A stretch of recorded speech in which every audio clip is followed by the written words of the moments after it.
Buenas noches. Nuevamente me da mucho gusto estar con ustedes y poder compartir este espacio, este tiempo, considerar la palabra de Dios que tanta necesidad tenemos en este tiempo, en estos momentos que estamos pasando. Ya esperamos que pronto podamos vernos de manera presencial, cada vez lo vemos más cerca. Espero que antes de que termine este año, primero Dios, ya nos podamos ver de manera presencial. Y bueno, pues vamos a poner este tiempo en manos de Dios y que quiero invitar a que dispongas tu corazón a recibir lo que Dios tiene para nosotros en este día. Padre, te damos gracias por esta oportunidad que nos das de reunirnos a través de estos medios y poder llegar, Señor, a lugares donde no habíamos llegado. Gracias porque nos permites estar en un solo sentir, con un mismo propósito de conocerte más cada día. Y a ti, y Dios Padre, y a Jesucristo a quien has enviado, Señor. Gracias por tu Espíritu Santo que nos ayuda en todo momento. Y en ese momento disponemos nuestro corazón para poder escuchar lo que tú tienes para nosotros en este día. Muchas gracias, Señor, en el nombre de Jesús. Amén. Muy bien, pues el tema que vamos a revisar hoy tiene por nombre Rey de Reyes. Rey de Reyes. ¿Qué quiere decir Rey de Reyes? Tiene un sentido muy interesante, lo vamos a ver más adelante. ¿Qué significa? ¿Qué significa para nosotros? ¿Quién le dio este nombramiento a nuestro Señor Jesucristo? ¿En qué momento se le dio? Creo que vale la pena considerar este espacio para poder ir viendo por qué hoy se le conoce como el Rey de Reyes, ¿no? Sin duda, para este tema tendremos que entrar en el libro del Apocalipsis. Personalmente es uno de los libros que más complicados para mí, pero a la vez con mayor revelación, con mayor entendimiento. Uno de los libros más actuales porque no solamente muestra el presente que estamos viviendo, sino el futuro, lo que viene. Y es ahí donde se enfatiza el nombre que estamos ahorita, vamos a desarrollar, Rey de Reyes, ¿no? Pero ¿quién le puso este nombre a Jesucristo? ¿Quién le dio este nombramiento?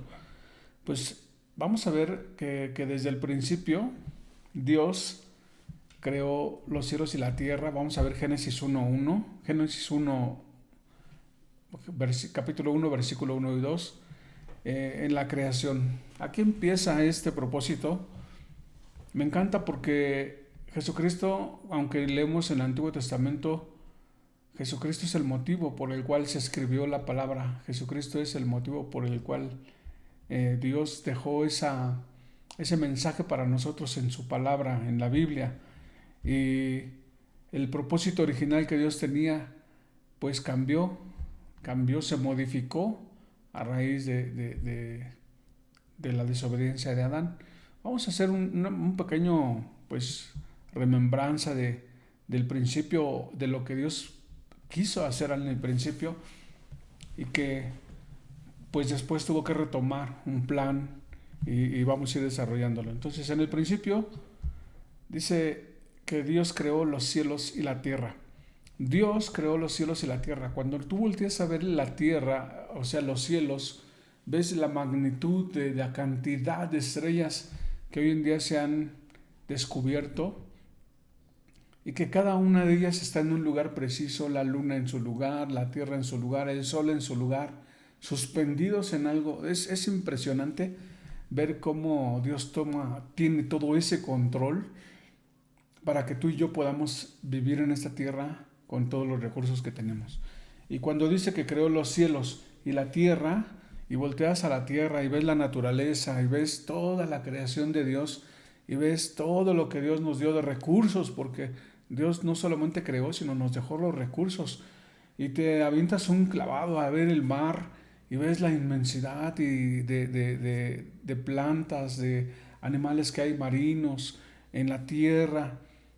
Y aún más, que es la parte que yo a veces más me meto, es en la parte del micro, ¿no? La parte molecular, cuando tú conoces desde un átomo, que es algo invisible para nuestra vista, pero todo esto se junta y podemos empezar a ver la parte visible, ¿no? Ves la magnitud de la creación, el creador, ¿no? Todo lo que Él ha hecho solamente con su palabra. Dice que en el versículo 2, y la tierra estaba desordenada y vacía, y las tinieblas estaban sobre la faz del abismo, y el Espíritu de Dios se movía sobre la faz de las aguas. Yo me imagino ese momento de desorden, y Dios es un Dios de orden. Él pone el orden y pues nos pone todos los recursos. Después, más adelante, vemos que Dios forma al primer hombre. Después de haberlo creado espiritualmente, lo forma, sopla el aliento de su... sopló en su nariz, dice, aliento de vida. Versículo Génesis 1:27, dice, creó Dios al hombre a su imagen. A imagen de Dios lo creó, varón y hembra los creó. Dios crea al hombre de una manera espiritual y posteriormente lo crea de una manera física, lo forma, dice la Escritura que lo forma. Entonces el Señor Dios formó al hombre, versículo 7, del polvo de la tierra y sopló en su nariz aliento de vida y fue el hombre un ser viviente, espíritu, alma y cuerpo. Un hombre perfecto, dijo el Señor en Génesis 2:18, dice, y dijo el Señor Dios, no es bueno que el hombre esté solo, le haré ayuda idónea para él, y forma a lo que nosotros conocemos como Eva, la ayuda idónea de Adán. Fueron creados en un mundo perfecto donde no necesitaban hacer nada, no necesitaban trabajar. Cabe destacar que aquí, en esta creación que Dios planeó, había una comunicación espiritual, una relación personal con Dios, donde no existía la voz audible, era una relación espíritu a espíritu, como lo que hoy tenemos los que ya hemos recibido a Jesús en nuestro corazón y abierto ese camino, gracias al sacrificio que Él hizo. Entonces, solo tenían una restricción. Dios le había puesto todo a Adán. Dios había puesto todo y dijo, solamente te pido no comer del árbol del bien y del mal. Conocemos la historia. Satanás entra en acción y lo hace comer del fruto prohibido.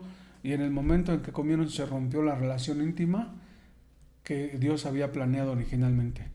Génesis 3, 8 y 10 dice... Del 8 al 10 dice, y oyeron la voz del Señor Dios que se paseaba en el huerto al aire del día, y el hombre y su mujer se escondieron de la presencia de Dios entre los árboles del huerto. Versículo 9 dice, mas el Señor Dios llamó al hombre y le dijo, ¿dónde estás tú? Y le respondió, oí tu voz en el huerto y tuve miedo. En este momento se pierde esa relación espiritual que Dios había planeado, en la cual había una comunicación aún sin palabras, porque sabes, Dios escucha tus pensamientos y se comunica a través de nosotros, a través del pensamiento. Y ese es el original que Dios planeó. Pero se perdió por la desobediencia del hombre.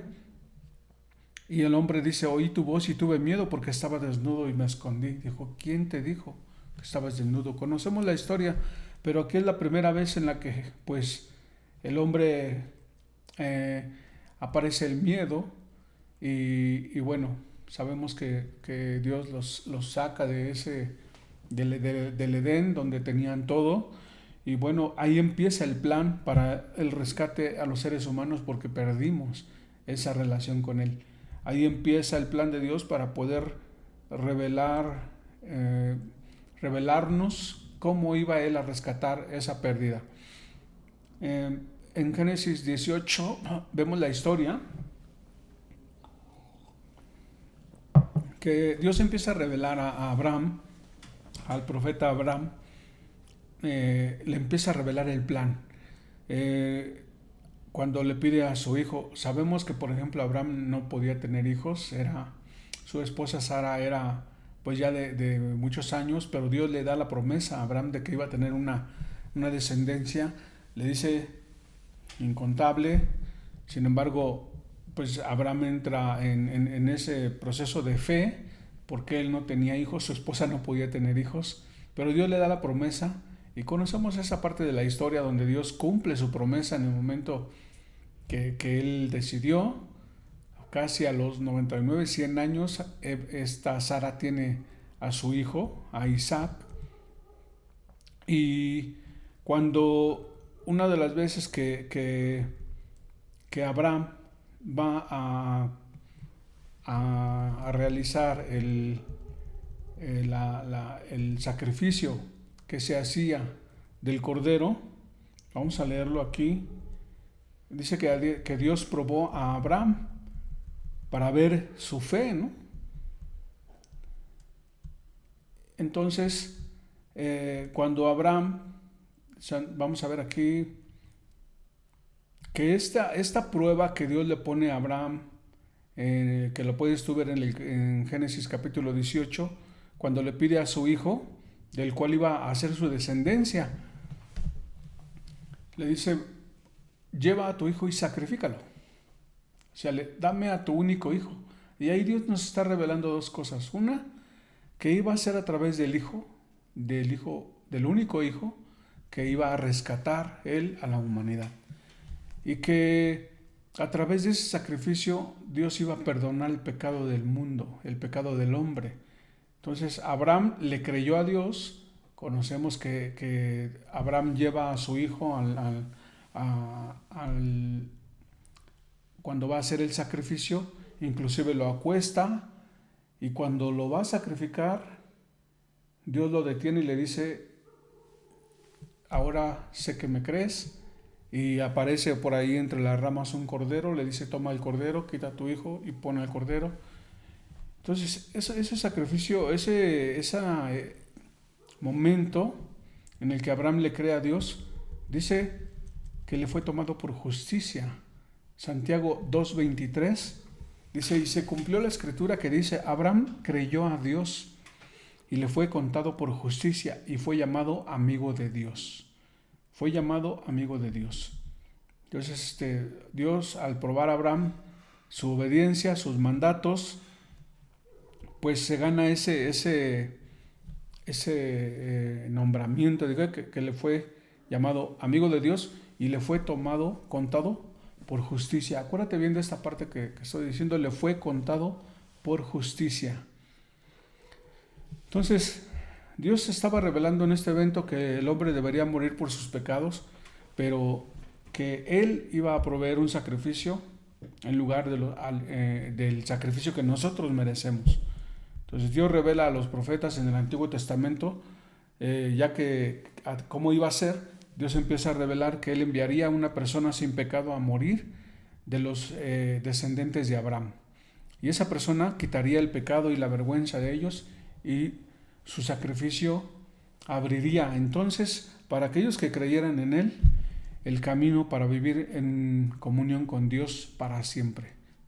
¿Sí?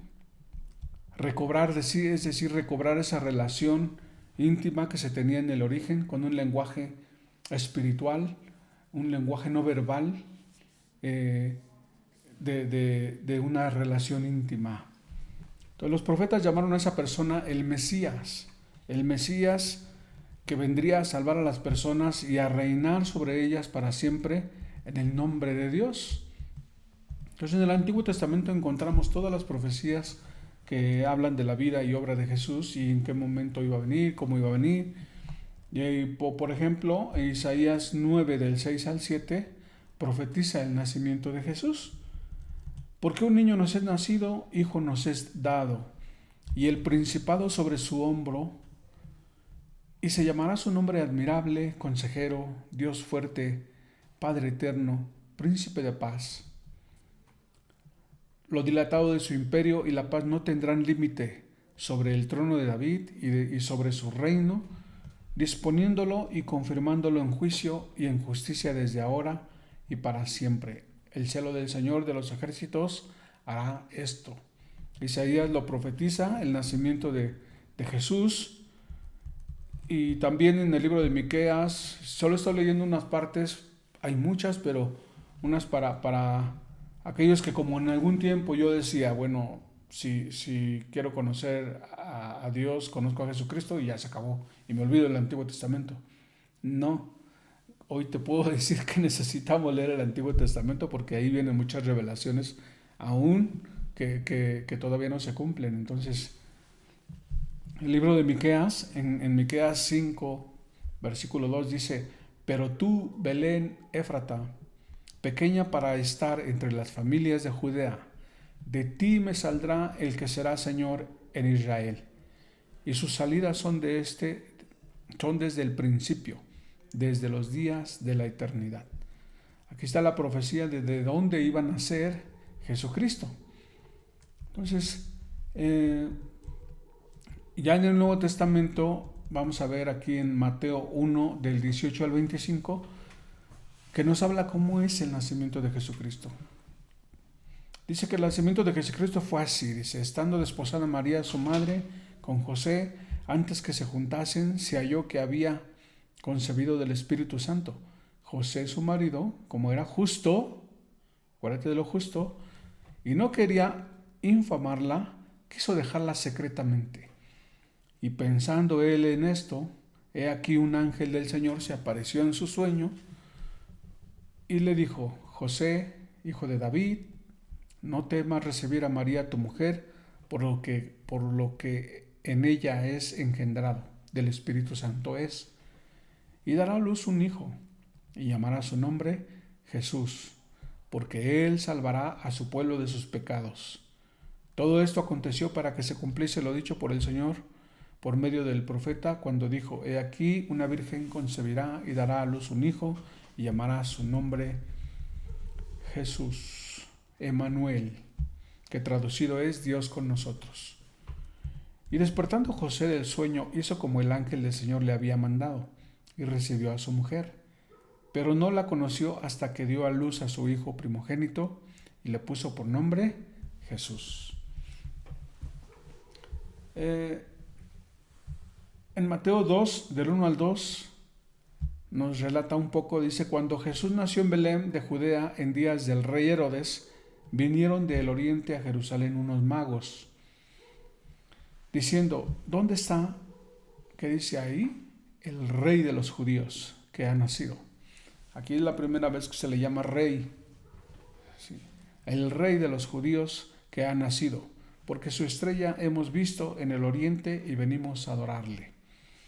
Acabamos de pasar el tiempo de las roscas de reyes, que bueno, tiene ahí como que ver un poco con este tema de que los magos, que en aquel tiempo eran personas sabias, iban a buscar a Jesús. Ellos conocían que iba a haber señales de que el rey de los judíos había nacido. En Juan 1, del 11 al 18, vamos a ver que aunque Jesús nació para el pueblo de Israel, los suyos, dice en el versículo 11 de Juan 1, a los suyos vino y los suyos no le recibieron. Y aquí es donde Dios empieza a hacer a romper paradigmas, porque los israelitas esperaban un rey como lo que ellos conocían, un rey con un trono, con un ejército, con muchas posesiones, autoridad. Lo querían ver a la manera que ellos lo concebían. Pero pues sabemos que Jesús en la humildad, en su humildad, se presentó de una manera diferente. Entonces en el versículo dice, mas a todos los que le recibieron, a los que creen en su nombre, les dio la potestad de ser hechos hijos de Dios. Es decir, los suyos no le recibieron y dijo, bueno, pues entonces abrió la oportunidad para que tú y yo seamos partes de la iglesia de Dios, de los hijos de Dios, de la familia de Dios. Versículo 13 dice, los cuales no son engendrados de sangre, ni de voluntad de carne, ni de voluntad de varón, sino de Dios. O sea, tú y yo hemos sido engendrados de la voluntad de Dios, porque Dios así lo quiso. Versículo 14, y el verbo fue hecho carne y habitó entre nosotros, y vimos su gloria, gloria como el del unigénito del Padre, lleno de gracia y de verdad. Es la primera vez que se le menciona como el rey de los judíos. De hecho, vamos a ver que en la crucifixión, cuando lo crucificaron, En Juan 19, del 19 al 22, vamos a leerlo, dice que escribió también Pilato un título que le puso sobre la cruz, el cual decía: Jesús Nazareno, Rey de los judíos. Y ahí se le da el nombramiento de Rey. Rey de los judíos, Rey de Israel. Versículo 20 dice: y muchos de los judíos leyeron este título, porque el lugar donde Jesús fue crucificado estaba cerca de la ciudad, y el título estaba escrito en hebreo, en griego y en latín. Esto era por si alguno no entendía un lenguaje, que todo su mundo se enterara que había nacido el rey de los judíos. En todos los idiomas que en ese momento se hablaban, se puso Rey de los judíos, para que quedara claro. En el versículo 21 dice: y le dijeron a Pilato los principales sacerdotes de los judíos: no escribas Rey de los judíos, sino que él dijo: soy Rey de los judíos. Y respondió Pilato: lo que he escrito, ya no se va a cambiar. Y se queda el nombramiento de rey. ¿Qué tipo de rey se declaró a Jesús en ese momento? Pues como un rey. Aquí es donde la escritura nos empieza a decir el rey físico que muchos veían, pero también un rey en el mundo espiritual. ¿Cuál es el antecedente que teníamos hasta ese momento de un rey espiritual? Vamos a ver en Hebreos 7, del 1 al 3, que el único antecedente que teníamos como un rey espiritual en ese momento era Melquisedec. Versículo 1 dice, de Hebreos 7, dice: porque este Melquisedec, rey de Salem, sacerdote del Dios Altísimo, que salió a recibir a Abraham, que volvía de la derrota de los reyes, y le bendijo, a quien asimismo los dio Abraham los diezmos de todos, cuyo nombre significa, primeramente, Rey de Justicia, también Rey de Salem, esto es, Rey de Paz.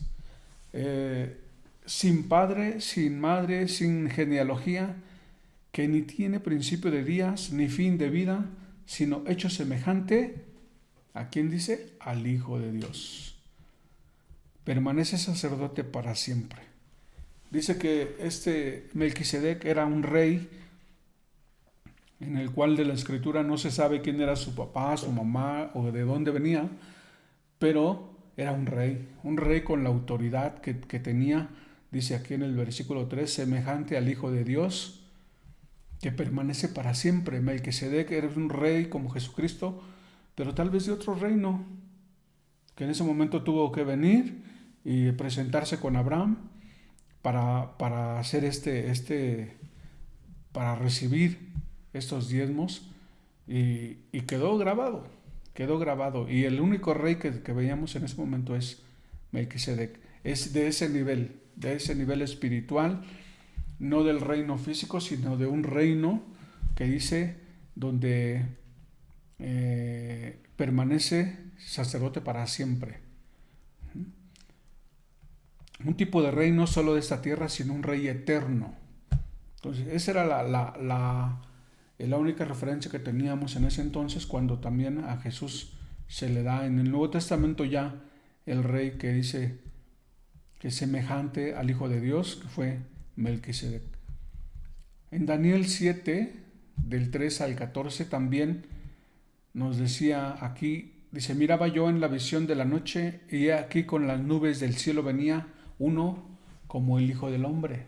Vuelve a mencionar a Jesucristo, que es una visión que tuvo Daniel, que vino hasta el anciano de días y le hicieron acercarse delante de él.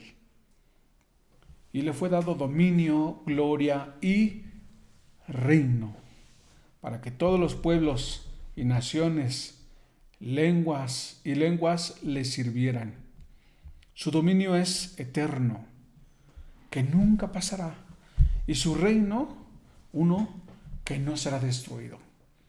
El reino de Jesucristo dice que no será destruido, no será jamás destruido.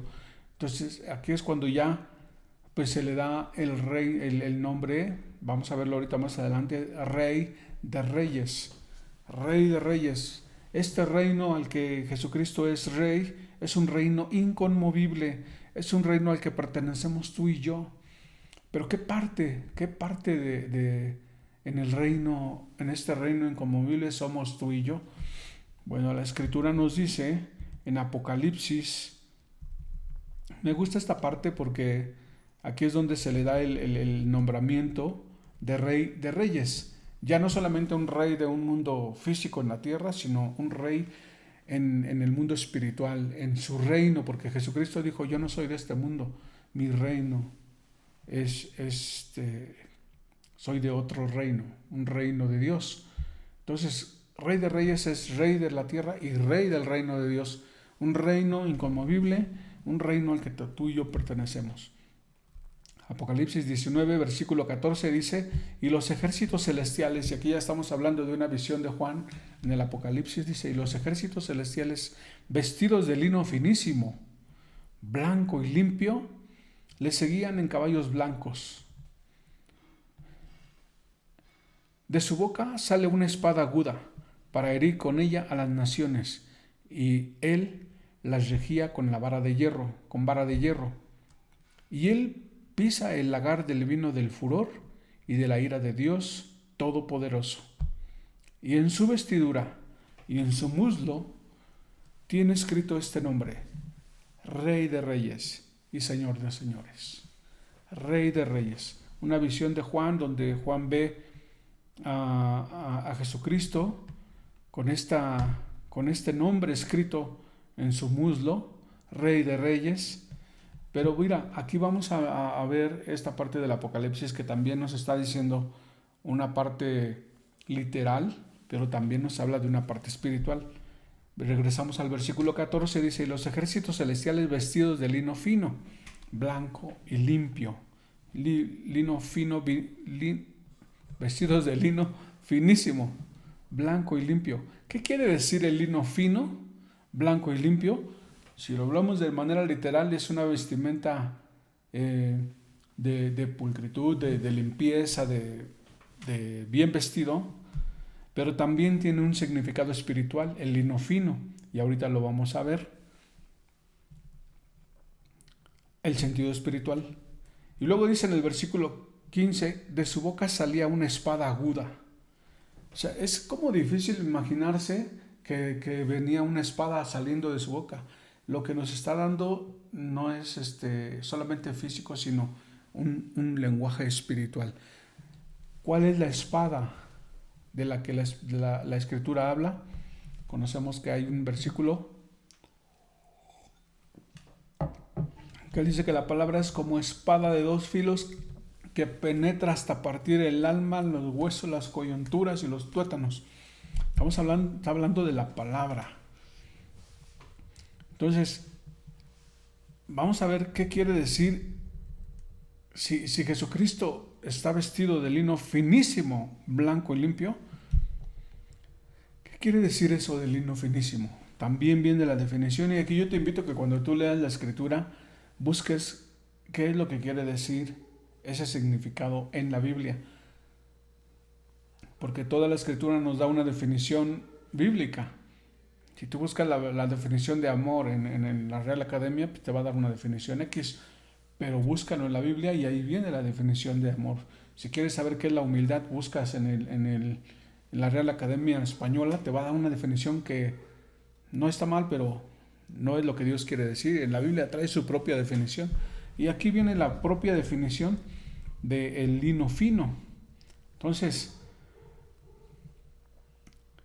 ¿cuál es nuestra posición en esta? Ahorita te voy a decir qué significa lino fino, pero ¿cuál es nuestra posición en este Rey de Reyes y Señores de Señores? Rey de Reyes, vamos a Apocalipsis capítulo 1, versículos 5 y 6, donde dice, y Jesucristo, el testigo fiel, el primogénito de los muertos, el soberano de los reyes de la tierra, al que nos amó y nos salvó de nuestros pecados con su sangre, y nos hizo, aquí está la clave, reyes y sacerdotes para Dios su Padre.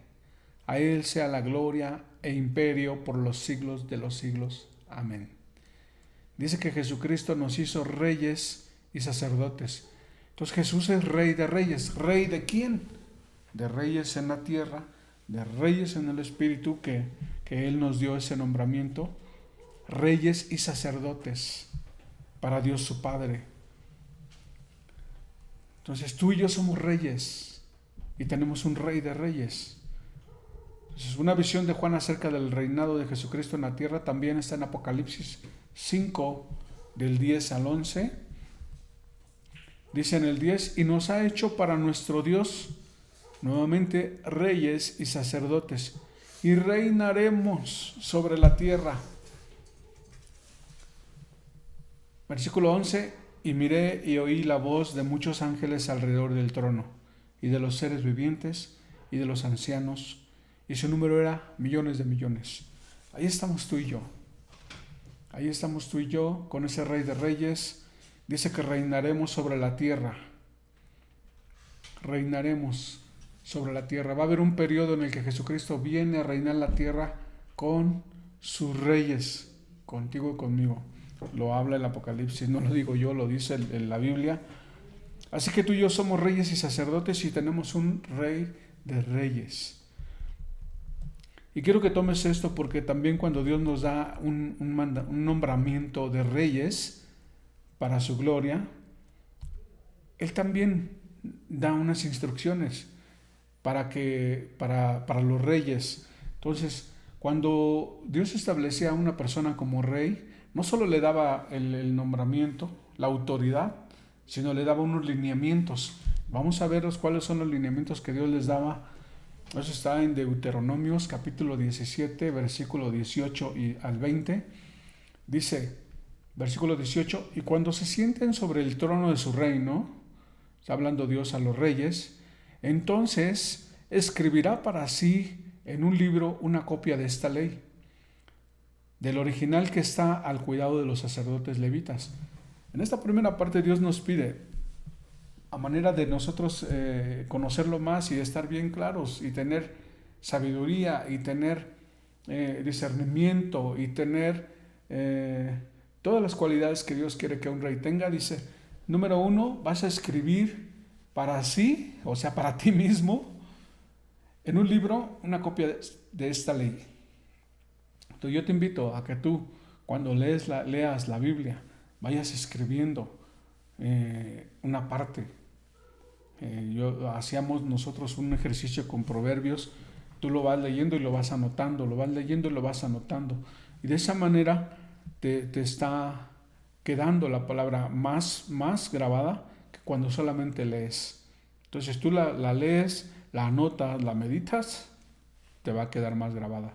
Entonces en el 18 dice, escribirán para sí en un libro una copia de esta ley. Número 2, y lo tendrán consigo, y leerá en él todos los días de su vida, para que aprendan a temer al Señor su Dios, para guardar todas las palabras de esta ley y estos estatutos, para ponerlos por obra.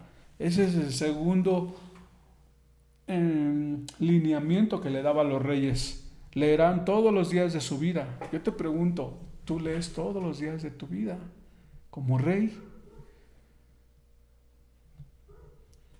Para que aprendan a temer al Señor su Dios, para guardar todas sus palabras de esta ley y estos estatutos y ponerlos por obra. Tenemos que ponerla por obra la palabra, no podemos tenerla grabada, hay que ponerla por obra, porque en el Nuevo Testamento dice la Escritura que por sus frutos se conocerán. Entonces tú y yo somos reyes, tenemos que dar fruto y es a través de esto, de poner por obra la palabra. Número 20, ¿para qué? Aquí les da el para qué. Para que no se eleve su corazón sobre sus hermanos, ni se aparte del mandamiento a diestra ni a siniestra, a fin de que prolongue sus días en su reino, y él y sus hijos en medio de Israel. Entonces, para que no se eleve tu corazón, para que no te creas mucho sobre tus hermanos, ni se aparte de ti el mandamiento, ni a diestra ni a siniestra, a fin de que prolongues tus días y los días de tu prójimo. Entonces, Ese es el propósito por el que Dios les decía a nivel, cuando les daba una autoridad a un rey: tú vas a ser rey, pero vas a hacer estas cosas. Vas a escribirla para sí mismo, una copia de esta ley, una copia de lo que estás leyendo. Lees todos los días para que lo pongas y aprendas a temer a tu Dios y guardar todas sus palabras y ponerlas por obra. Qué bendición que cuando Dios te da un lugar, te da también las instrucciones de cómo estar ahí y cómo mantenerte. Entonces, es una bendición. Y en cuanto a la vestimenta que hablábamos, en la parte espiritual, de lino fino. ¿Qué es el lino fino? Pues vestirse bien, estar limpio, con ropa planchada. Eso es por un lado. Pero aquí viene el lino fino, dice Apocalipsis 19:8, y a ella se le ha concedido que se vista de lino fino, limpio y resplandeciente, porque el lino fino es, y aquí viene lo que les decía que a Abraham se le dio ese nombramiento. El lino fino es las acciones justas de los santos. Las acciones justas de los santos. Ese es el lino fino. No es tanto una vestimenta, sino acciones justas de los santos. Y si se acuerdan, dice que a Abraham se le dio el nombramiento que le fue contado por justicia. Porfa, ¿me puedes traer ya se le va a acabar la pila a la cámara? ¿Me la traes, porfa? ¿El conector? ¿Sí? Entonces dice que a Abraham el acto de fe le fue contado por justicia. Entonces el lino fino es las obras, lo que dice aquí. El lino fino es las acciones justas de los santos. No, ese es como el tuyo. Es el tuyo, préstame el tuyo. Entonces el lino fino es las acciones justas de los santos. Entonces, ¿estamos teniendo acciones justas? ¿Estamos vestidos de lino fino? Esa es la pregunta. ¿Tus acciones son justas conforme a la palabra, conforme a la escritura? Porque la venida del Señor está cerca y nos está diciendo: prepárense, prepárense, porque viene nuestro Rey, el Rey de Reyes y el Señor de Señores. El Rey viene por sus reyes. Y me da un gusto, la verdad, leer que dice que vamos a venir con Él a reinar sobre la tierra. Y su reino, uno que no será destruido.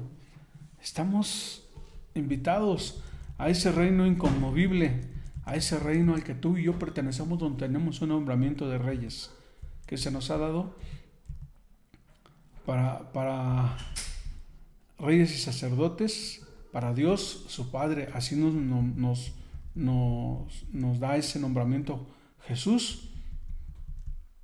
Nos da las instrucciones de cómo ser reyes y esperamos la venida de nuestro Rey, el Rey de Reyes, el Señor de Señores, listos para las bodas del Cordero, para las bodas del Cordero. ¿Estás listo para las bodas del Cordero? Y con esto quiero terminar. Apocalipsis 5, del 12 al 13, dice en el 12, que decían a gran voz, imagínate eso, y decían a gran voz: el Cordero que fue inmolado es digno de tomar el poder, las riquezas, la sabiduría, la fortaleza, la honra, la gloria y la alabanza. Y a todo lo creado que está en el cielo y sobre la tierra y debajo de la tierra y en el mar y en todas las cosas que en ellos hay, oí decir: al que está sentado en el trono, al Cordero, sea la alabanza, la honra, la gloria, el poder por los siglos de los siglos. ¿No te da gusto ser parte del Rey, parte de este reino inconmovible del Rey de Reyes y Señor de Señores?